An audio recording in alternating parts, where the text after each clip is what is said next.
Mahasiswa Prodi Ilmu Komunikasi yang mengambil mata kuliah Komunikasi Organisasi dan Kelompok.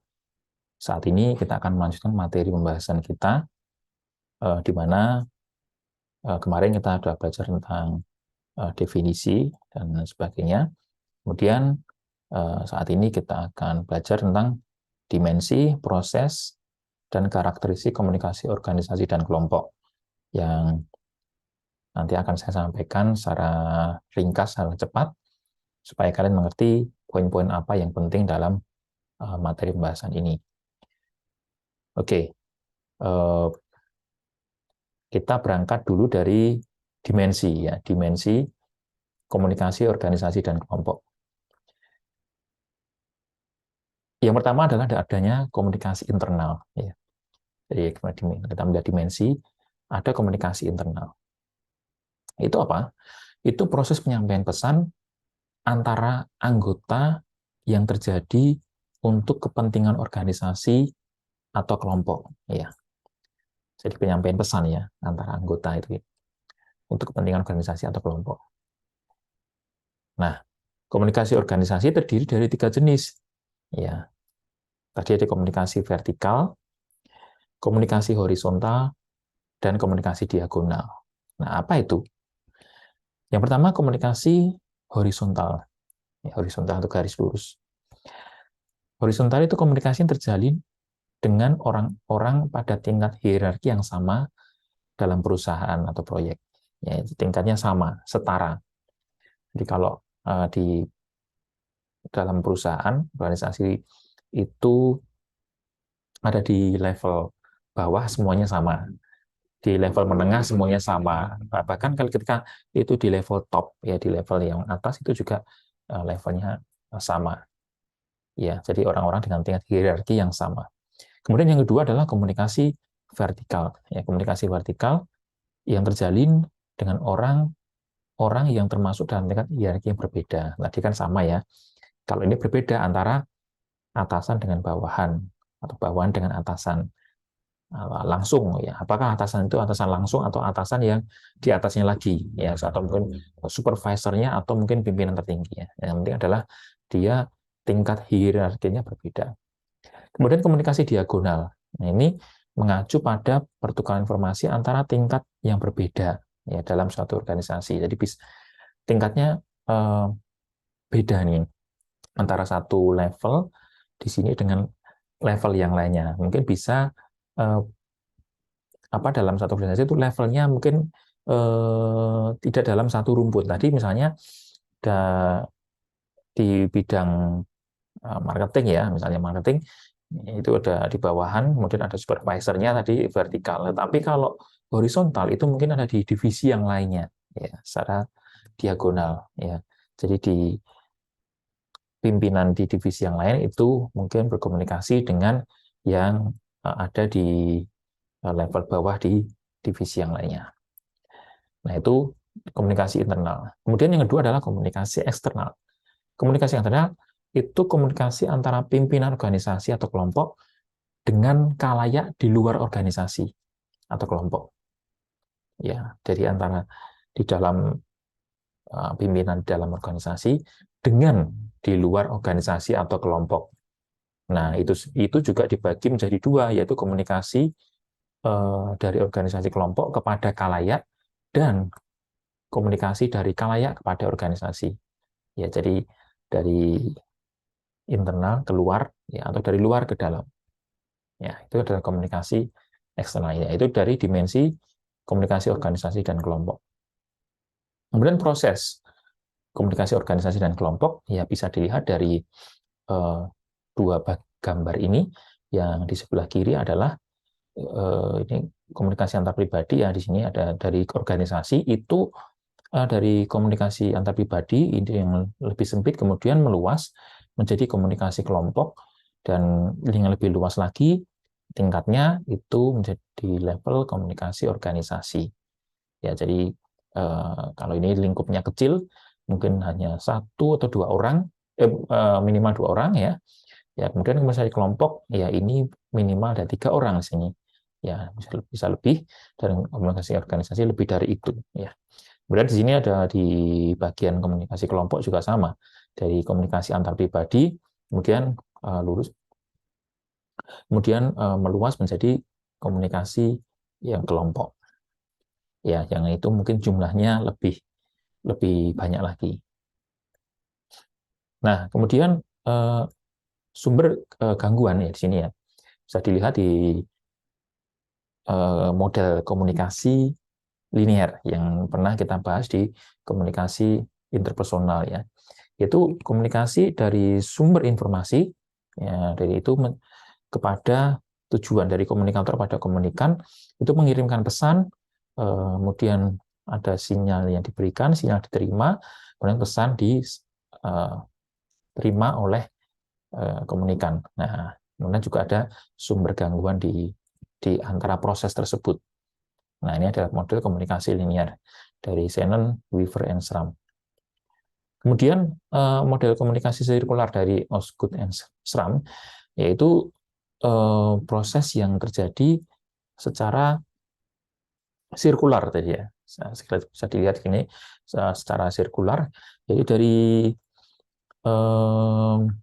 ada message ya, di message ini ada proses di sini encoder, interpreter, dan decoder, kemudian disampaikan lagi message kepada komunikan, yaitu yang mengencode, kemudian interpretasi dan mendecode ya di pesan itu, dan itu juga disampaikan kembali. Dan ini berlangsung secara sirkular. Ya. Kemudian langsung kita masuk ke bagaimana perkembangan ya organisasi dan kelompok. Nah, perkembangan organisasi dan kelompok itu terdiri dari 4 stage ya, 4 tahap. Stage yang pertama, tahap pertama itu yang disebut dengan forming. Ya, forming itu apa? Anggota mulai menempatkan diri berhubungan secara interpersonal. Ya, jadi anggota mulai berhubungan satu sama lain secara interpersonal.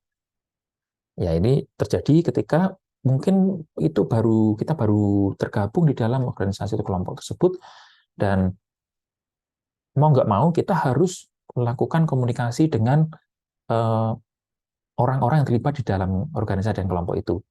Dan mau nggak mau kita harus kenalan ya, kan nggak mungkin kita tidak kenalan dengan orang yang nanti akan bekerja dengan kita. Nah, nanti mulai terlibat secara interpersonal ya, kenalan. Kemudian stage kedua atau tahap kedua adalah storming. Nah, ini mulai banyak kegiatan ya, ada kegiatan-kegiatan dan pembentukan norma ya. Nah, ketika ada kegiatan, ketika ada hal yang dikerjakan bersama, kemungkinan bisa terjadi konflik ya, konflik bisa saja terjadi. Dan karena setiap orang itu pasti punya idealisme masing-masing, punya pemikiran masing-masing, dan mungkin ketika itu tidak sama satu sama lain, bisa terjadi konflik. Ya. Kemudian stage yang ketiga atau tahap ketiga itu adalah norming. Itu anggota mulai bekerja sama.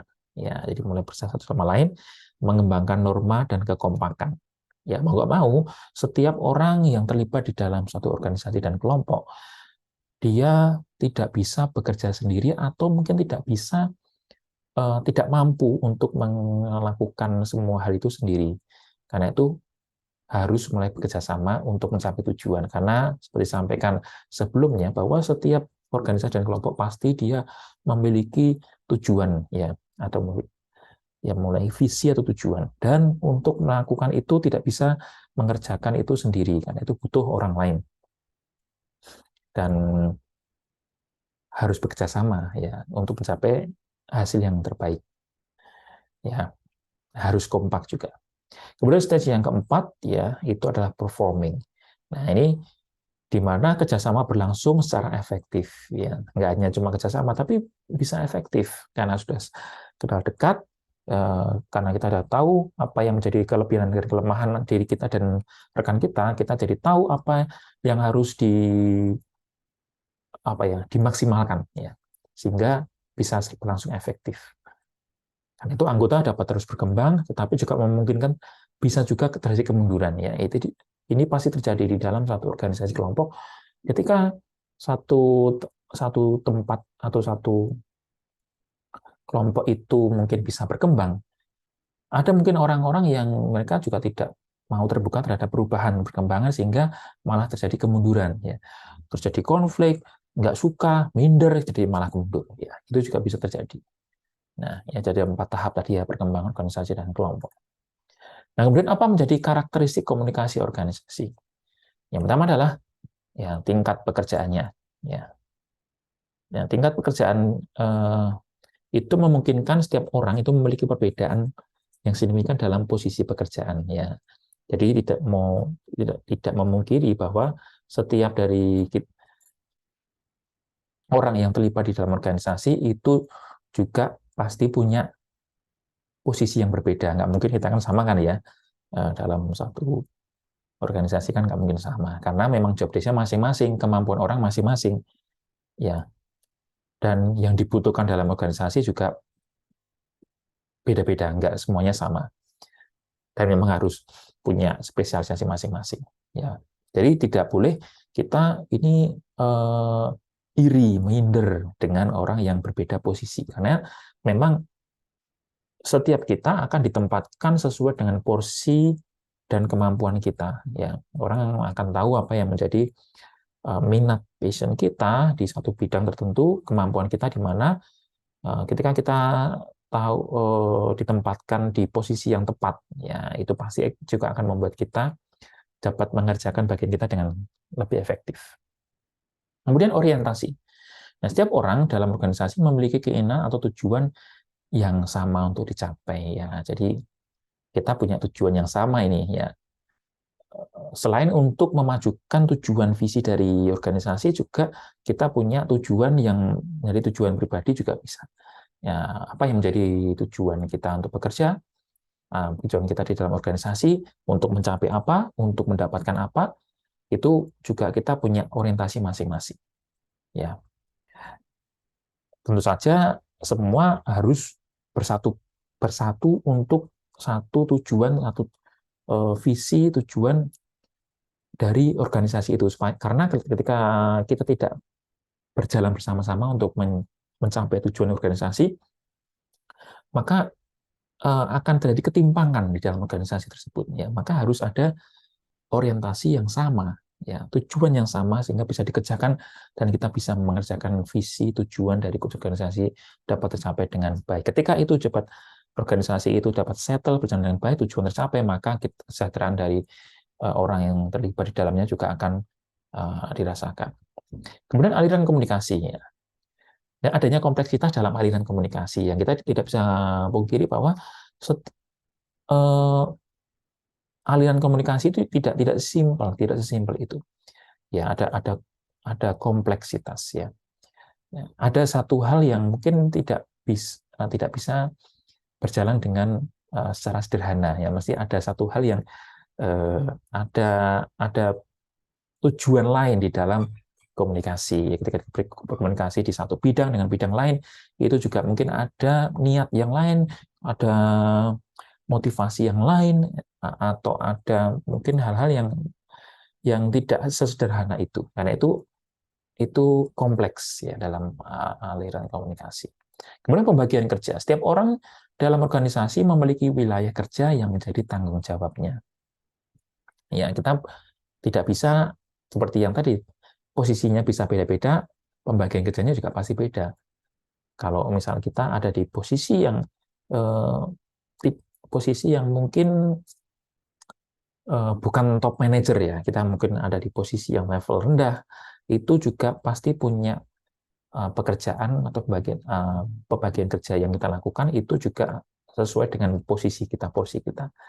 Ya, mungkin beban pikirannya tidak besar, tapi beban fisiknya bisa besar. Ya, kebalikannya, mungkin di level top manager mungkin secara fisik tidak melakukan tidak bekerja dengan kelihatan fisik ya, tetapi secara pikiran, secara beban itu memikirkan suatu hal yang besar. Ya, itu dari karakteristik komunikasi organisasi. Kemudian untuk karakteristik komunikasi kelompok, yang pertama itu dari norma.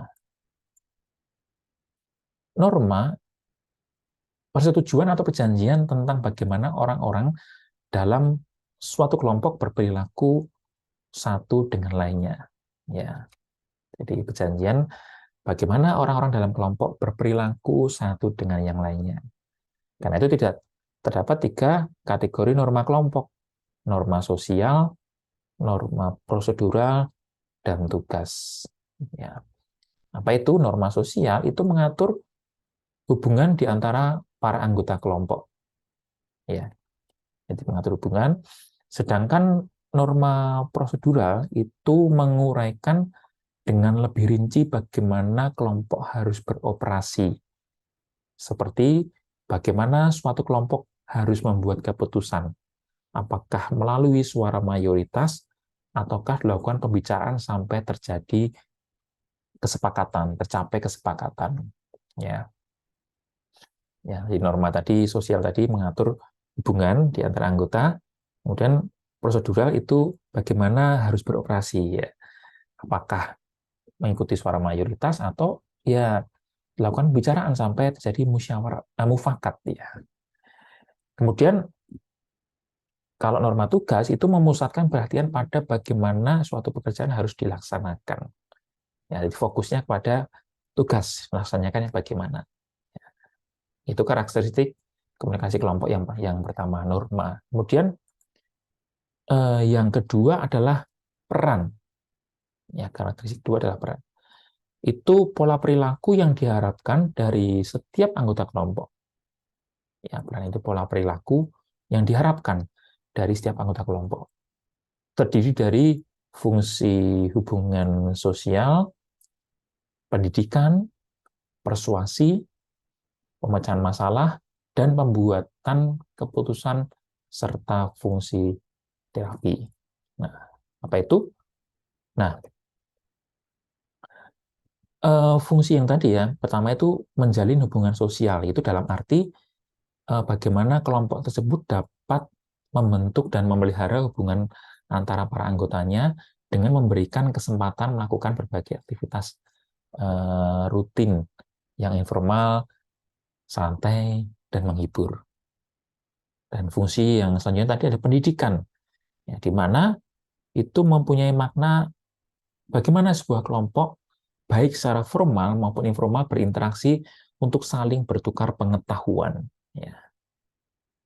Karena itu fungsi pendidikan sangat bergantung pada 3 faktor, yaitu adanya jumlah informasi yang dikontribusikan oleh setiap anggota. Ya, ada berapa jumlahnya. Kemudian yang kedua adalah jumlah partisipan yang ikut dalam kelompok tersebut. Ya, ada berapa jumlah partisipan. Dan ketiga, berapa banyak interaksi yang terjadi di dalam kelompok tersebut. Nah, fungsi ini akan efektif jika setiap anggota juga dapat memberikan informasi dan pengetahuan yang berguna bagi anggotanya. Ya. Kemudian, fungsi yang selanjutnya adalah persuasi. Ya. Nah, artinya adalah fungsi ini, seorang anggota itu berusaha mempersuasikan anggota kelompok lainnya untuk melakukan atau tidak melakukan sesuatu sesuai dengan apa yang diinginkan. Ya. Melakukan atau tidak. Seseorang yang terlibat dalam usaha persuasi tadi di dalam kelompoknya itu memiliki risiko untuk tidak diterima oleh anggota kelompok yang lain. Ya, bisa nggak diterima apabila hal yang diusulkan itu bertentangan dengan norma-norma kelompoknya.